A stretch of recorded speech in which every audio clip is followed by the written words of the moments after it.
who is going to win the Champions League final. We've got Dortmund, a team that was unfancied. No one thought they'd make it to the final, including myself. And then we've got the perennial kings of this competition, Real Madrid, in the final yet again, looking to win the Champions League again and, of course, extend their record when it comes to this tournament. But we need to find out who wins the Champions League. Hello, ladies and gentlemen. Welcome back to the channel. It's your boy, Sani-That sports guy, talking all things sport. And, of course, today we're speaking football. We're speaking a Champions League final because it is Dortmund versus Real Madrid. Today is that day where we find out who is the best team in Europe. And joining me to discuss that game are Manraj and Mr Singh, who have a lot to say about this. And I'm going to come straight to Mr Singh with this one because he gave it so much over the previous couple of videos that we've done on the Champions League about PSG are going to do this, Mbappe's going to do this, Mbappe's going to do that. And lo and behold, we're in the final. And Mr Singh, it's not PSG, but it's Borussia Dortmund in the final. What are your thoughts on that, first of all? Borussia Dortmund making it to the final. No one thought that was going to happen. First of all, I apologise to Borussia Dortmund, really, for not giving the respect of thinking they could do it. Although, I'm not saying that they were shit. I just said that PSG could do it. But, you know, I always say that if a team can get to the final, why can't they win it? And for me, I want to go on a punt. I think Borussia Dortmund in the final. What? What? Tell you what. It's like Lars Rick in 97 against Juventus. Tell you why, yeah. You can't get to the final of a Champions League if you're not good. If you get to the final of a Champions League, you must be good. Okay? Question now is, Real are the best that's ever been in the Champions League. Can you beat them? And with that, we saw the FA Cup final. Who gave Man United the chance? I did. Yeah, but you're a Man United fan. I was telling somebody 4-0 Man City. I look like football now, don't I? What I'm saying is, with the final of a knockout tournament, all these things about this team is this much better than the other, it's all irrelevant. It's about on the day. And I think, listen, if Dortmund couldn't get to the final, why can't they win it? Why can't they win it? I ask you, why can't they win it? I just think it's the heritage. It's the heritage. It's the UCL heritage of Real Madrid. I mean, when you're lifting shirts of Apola 15 straight after a semi-final, unbelievable. But these are symbolic things. I'm talking about the game itself. Look at the PSG game, yeah. Okay, PSG hit the bar, yeah, but on a level though, PSG weren't getting anywhere near Dortmund. It scored 2-3 goals in the last 10 minutes. It was all kind of tippy-tappy stuff, yeah. Dortmund held that quite well. What I'm saying is, if Dortmund, because I was surprised how good Dortmund were. Like, I don't watch the Bundesliga that often, if I'm honest, yeah. I was surprised how compact and tight Dortmund were in that semi-final against PSG. I'm saying if they bring that same compactness again, all it takes is a corner here, a free kick there, a through ball, and Bob's your uncle.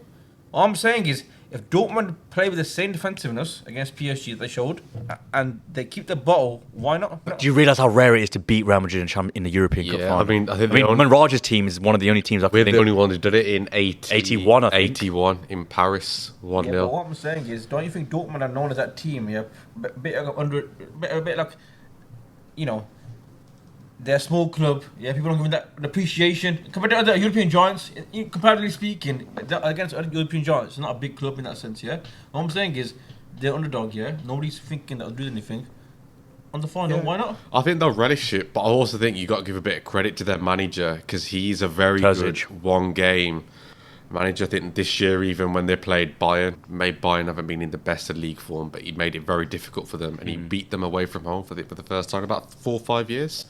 Away from home, it was a comfortable 2-0 counter-attack, and they also stopped Leverkusen as well. That was one where they stopped Leverkusen from beating them at their home ground. So it's possible, but I think it's Real Madrid's attacking, playing their fluidity. I can see him creating chances. PSG created some big chances over both legs. If you give Vinicius that time, Bellingham, Rodrigo, I think they'll punish you. And I could just see it. I can see it being cagey, but I think Real Madrid probably win about 2-0 and they'll probably see the game out comfortably. Yeah, I probably agree with you, Manraj. I think Real Madrid definitely the favourites. But one thing I will say for you, Mr Singh, is Marco Reus. You like these stories, the romantic stories. Mr. Marco Reus, he's retiring this summer. What if they could do it? The fairy tale could happen there. The big respect you can give that guy is that there was a point in time where he was demanded by probably every league in the world, but he hasn't ever thought about going. You know, and for me, this idea of a one-club man, it doesn't exist anymore. So these little examples that we now find, respect them as much as you can respect them, because you know Marco Reus, top player, great professional, committed, dedicated to his club. And for me, there needs to be justice with these kind of players. They should get a big trophy. Why shouldn't he win the Champions League? To ask you a question, listen, is there better preparation for a final than beating Atletico and PSG? No, I thought Atletico were going to actually make the final. So give them much respect in it. I think I'm going to respect in the same final. I'm going to respect that. So, you know, in a knockout game, all it takes is a mistake here, a bad day there, and suddenly you can be victors. Like, if we're saying We just come off a FA Cup final where Man United should never have won that. Looking at the odds what they did. Who thought Man United could be Man City? They did that. So why can't Dortmund be Real Madrid? Yeah, Would you argue that Dortmund being Real Madrid is a less of a shock than Man United being Man City? It's a bigger shock. Bigger shock, if it's I'd Real say. Madrid, I'd say bigger shock. It's the Real Madrid Champions League. You don't understand that Real Madrid, 15 Champions League if they win it this year. Yeah, 15. What I'm saying, yeah. But let's look at it as just one isolated game. Yeah, forget all this nostalgia. One isolated You game. can say that about anything, I think. Dortmund are the underdogs, proving everybody wrong. It's a free hit for them. Of course, but I want to talk about Real Madrid because you got Marco Reus in Dortmund that's basically leaving, but Real Madrid, they've got Toni Kroos, one of the best midfielders of our generation, Ever. retiring. What a story that could be. What a top player. And, he could have the fairy tale end, win a Champions League and then win the Euros with his country. He's literally completed football. No, of course, and then that could be a good case for a Ballon d'Or as well. Yeah, he's top, man. Probably one of my favourite midfielders, even growing up watching him. Everything he does just oozes class. No, of course. Classy guy, classy player, and hopefully he does it. No, of course, but if Real Madrid do win the Champions League, which I think they do as well, there's a few players there that have got good Ballon d'Or shouts. Vinicius, Jude Bellingham. I think Toni Kroos has got a good shout as well. What are you thinking in terms of... Because let's be fair, normally whoever wins the Champions League has a very good shot of winning the Ballon d'Or, right? I'm not saying they're mutually exclusive, but there's a good chance. Where do you kind of see that kind of going as well? I think it depends on the summer tournaments. That'll be a big one.